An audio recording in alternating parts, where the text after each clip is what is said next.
Governor Gavin Newsom of California is at threat of being recalled on September 14th, and today we're going to be discussing how and why that is possible on Pep Talk.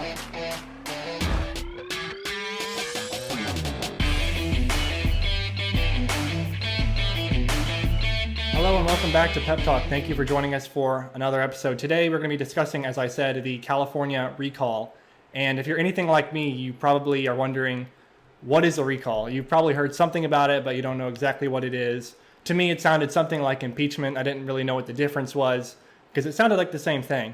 And I went and looked it up. And the difference from a recall election from an impeachment is essentially, according to Britannica.com, quote, is a method of an election in which voters can oust elected officials before their official terms have ended, end quote. And so unlike an impeachment, where government officials actually vote on whether or not the official is going to be impeached or not, and then subsequently voted on whether he'll be removed from office, the recall election is actually a special election in which the residents, the voters themselves, can actually vote whether or not the official should be ousted out of office before their term ends. And that is exactly what is being at threat for Gavin Newsom right now. And so why is Gavin Newsom at threat of this recall? You've probably never heard of a recall election until this recall, and there's a good reason for that. So why is this taking place? And in fact, in California, for a recall election to even take place for a governor, the number of signed petitions warranting the recall must be equivalent to at least 12% of the number of votes cast for the governor originally in 2018. So that would mean that we need at least 1,495,709 people to actually sign for this recall to occur, which has happened. Now, why? We still don't know why. Why are so many people wanting Gavin Newsom out of office so bad? It just doesn't make too much sense. We don't see this happen very often. In fact, since the ability to recall was actually officially added to the California Constitution in 1911, there have only been 54 previous attempts to recall a California governor, none of which, might I add, have gotten this far, except for one, and that one actually got recalled, and that was Gray Davis in 2003. So again, we have to ask, why is it happening right now, and how has it gotten so far? Well, to start, California's lockdown and mask mandates, as I mentioned 2 weeks ago, for over a year and a half, are not scientific in any way, and they are just essentially a power grab, and people are fed up with it. Not being allowed to congregate outdoors, not being able to go out to eat at restaurants, or to even be able to barbecue in your own backyard just makes people very upset, and it doesn't make sense. And not only is that the worst part about it, the worst part is this. According to New York Times, quote, Newsom was found at one of California's most exclusive restaurants called the French Laundry. So, quote, no one around the table wore masks, not the lobbyists, not even the governor, end quote. And we actually have an image here of all these people sitting around at this restaurant maskless. So while we were all forced to be locked down in our homes and not being able to go outside, not being able to get a haircut, eat lunch with our family members outside, our governor is out at this very, very exclusive, very prestigious French Laundry restaurant with all of his lobbyists and these other famous people maskless. And it just seems like there's a double standard there. According to the New York Times article that I cited earlier, quote, photos that surfaced this week of the dinner at the French Laundry, a temple of haute cuisine in Napa Valley, where some prix-fixe meals go for $450 per person, have sparked outrage in a state where Democratic leaders have repeatedly admonished residents to be extra vigilant amid the biggest spike in infections since the pandemic. Began Governor Gavin Newsom, who attended the dinner with his wife, who had apologized, calling it, quote, a bad mistake, end quote. So because of the lockdowns, we know that not only has it kept people from being with their families or being able to simply go out and eat or get a haircut, but according to another New York Times article, quote, nearly 40,000 small businesses have closed in the state by September, more than any other state since the pandemic actually began. According to a report compiled by Yelp, half had shut down permanently, according to the report, far more than the 6,400 that had closed permanently in New York City, end quote, or in New York, my bad. So at the very same time, while small businesses and restaurants are being shut down, film production companies and the like seem to be able to have several special privileges and act on their own. In fact, people weren't allowed to eat at restaurants because of a COVID concern, but at the same time, right next door to this restaurant, there is a large film crew that is setting up all these tents and tables, and they are deemed safe because they are granted special privileges. And we actually have this video here of this emotional woman whose restaurant is being shut down due to not being able to serve these people, and a film company is being set up right next door for filming. And here's that video. I'm losing everything. Everything I own is being taken away from me. And they set up a movie company right next to my outdoor patio, which is right over here. Angela Marsden, owner of Pineapple Hill Saloon and Grill, outraged and emotional, posting this video on social media after she saw production tents and tables set up in a parking lot just a few feet from the outdoor dining area she's not allowed to use. They have not given us money and they have shut us down. We cannot survive. My staff cannot survive. Look at this.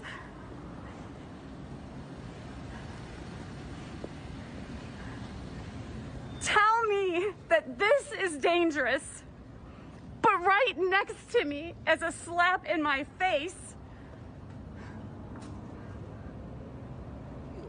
Mayor Garcetti and Gavin Newsom is responsible for every single person that doesn't have unemployment, that does not have a job, and all the businesses that are going under. And we need your help. We need somebody to do something about this. Okay, so obviously the video is very emotional and it kind of raises some questions. Why is this large film company able to set up all these tents and being able to do their activities outdoors with masks, yet this other woman who hosts this small business restaurant is not able to do the same thing? It doesn't really make much sense at all. And to make matters even worse, none of what Newsom has done in regard to the pandemic with the lockdowns and the mask mandates, none of it has actually helped in curbing the coronavirus at all, as far as it's been starting.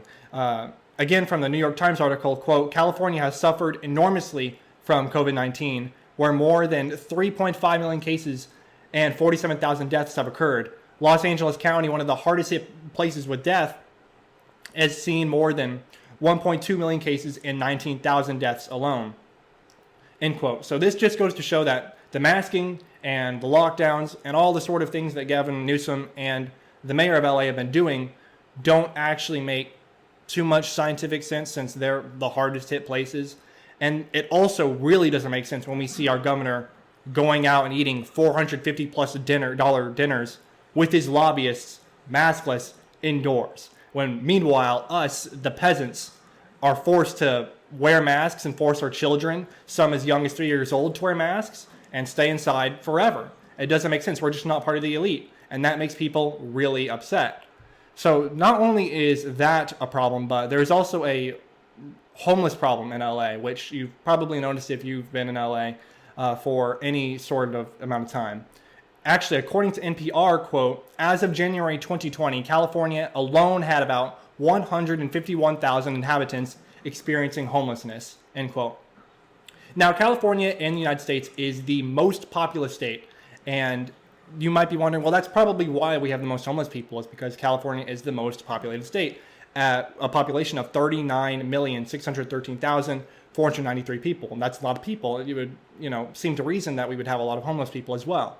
But when we compare this to, let's say, the second most populous state in the United States, which is Texas, actually, with a population of 29,730,311, we actually see that they only have 27,229 people that are homeless, according to the United States Interagency Council on Homelessness. So that is a drastic drop in homeless people. So it really doesn't make sense as to why we have so many. It would not be because we're the most populous state, because we see with Texas that's not the reason.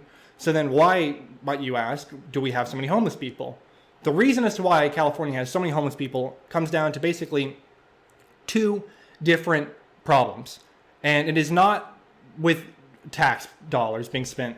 That's not the problem. In fact, California spends more than Texas, Arizona, South Dakota, North Dakota, Colorado, Utah, Arizona, Nevada, Oregon, Idaho, Hawaii, Louisiana, Arkansas, Oklahoma, Kansas, and Nebraska, New Mexico, and Montana, all combined annually on welfare. It spends more than all the states combined annually on welfare. It's insane. So that's not the problem. The reason for homelessness is twofold. One, we have exorbitant living costs. In fact, according to World Population Review, here this chart, California has the third highest cost of living index with a living index of 138.5, which is behind Hawaii. California has the highest transportation index of 132.4, thanks to notoriously high gas prices, the highest in the country, might I add. The housing index is 196.5, with a two-bedroom apartment running at $2,495, and even higher in cities like Los Angeles and San Francisco.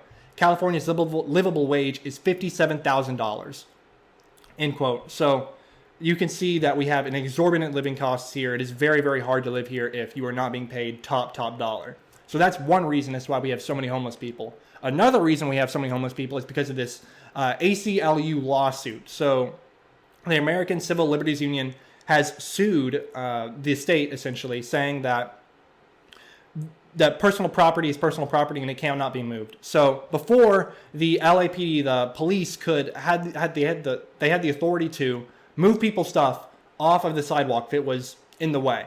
They could arrest them for trespassing or loitering and the like. But the ACLU sued, saying that it was a violation of people's personal property. So the courts actually ruled that it was personal property, and even if it is on public property, then they have a ruling that you can't move it. So the police can't do anything about people storing their garbage on the streets because it is their personal property. Then they got a ruling saying that you can live in your car. So previously you were not allowed to live in your car, now you can live in your car. And then there was this equity movement saying that, well, they did it in business districts, why don't we do it in nice areas? And that's why you see tents absolutely everywhere. In nice neighborhoods, poor neighborhoods, absolutely everywhere. And those are basically the reasons we have so many homeless people. And that's a major issue for a lot of people. It doesn't seem safe. You can't walk down the street without seeing all these tents and people approaching you, asking for money, possibly mugging you. And it's sad for these people that are on the street. They need help, and they're simply just being left there to their own filth. And a lot of them have mental issues that need to be addressed. A lot of them are addicted to drugs and the like, and they need a lot of help, but they're not getting the help they need. We're simply just leaving them on the streets to fend for themselves, which is really unethical. And then that really bugs a lot of people. And then to go on to a different subject, we also have very poor forest management here, as we saw with the fires last year, but Gavin Newsom doesn't want to take responsibility for that. He just blames it on climate change, even though that doesn't make scientific sense at all. But there you have it. That's another reason why people just don't like it. And going with all this, we need to discuss how this recall election is being described as an attack on democracy, which it just simply isn't. It's actually democracy at work at its best. So there's actually this AP article that I want to read a quote from, where its title says, "Experts call for rigorous audit to protect California recall." So here's just a couple of quotes, and I want you to think about them. Quote, "A group of election security experts on Thursday called for a rigorous audit of the upcoming recall election for California's governor after copies of systems used to run elections across the country were released publicly. Election security experts have said that the breaches from a county in Colorado and another in Michigan pose a heightened risk to elections because the system is used for a number of administrative functions, from designing ballots and configuring voting machines to tallying results. In the letter, the experts said they do not have evidence that anyone plans to attempt to hack any of the systems used in California and are not casting blame on Dominion. However, it is critical to recognize that the release of the Dominion software into the wild has increased the risk to the security of California elections to the point of emergency action being warranted," the experts wrote in their letter, which was shared with the Associated Press. End quote. So as you can see, they're making the argument that there needs to be stricter, there's need to be this audit for this election. And I'm old enough to remember when the same thing was said about the 2020 presidential election, and it was an attack on democracy to say that there needed to be verification of the results or an audit or anything like that. But because it's California and it's because it's the Republican recall, it's completely okay, and it just doesn't seem right to me. And not to mention, there was an actual attack on the leading candidate to replace Newsom, which is Larry Elder, who had an egg thrown at him. And here's an actual video. You can see that this white woman in a gorilla's mask, tries to throw an egg and horribly misses Larry Elder. And then after that, she goes on to attack one of his team members by trying to hit him. And I'd just like to point out that not only is this horrible in itself, some person trying to hurt a candidate because they disagree with their views, But I'd really like to point out the double standard, not only in the election audit, but also in the fact that a white woman wearing a gorilla's mask is throwing an egg, attacking a black man, is not seen as racist at all. It's not being put up in the media as so. It's not being purported at all. Yet, if it were a Democrat in the same situation, then it would be blaming America's white supremacy or its systemic racist roots. And yet that's not at play here because Larry Elder is a conservative, and that is not right. It just doesn't make sense to me. And it really, a lot of people seem to feel the same way, which is why Governor Gavin Newsom is being at threat of recall. And California just plain sucks because he doesn't know what he's doing. So there you have it. That's the recall explained. You probably see a lot of people saying vote no on the Republican recall, but I encourage you to think for yourself what you think the best is for California, and if you're a voting person, to go out and vote, or just think about the situation for yourself rather than be a sheep and follow everyone else's little Instagram or Snapchat stories that they post of these stupid infographics. Anyways, thank you for watching Pep Talk, and I hope to see you all next week when we talk about something else that's very important. Thank you for watching Pep Talk. See you next week. Bye-bye.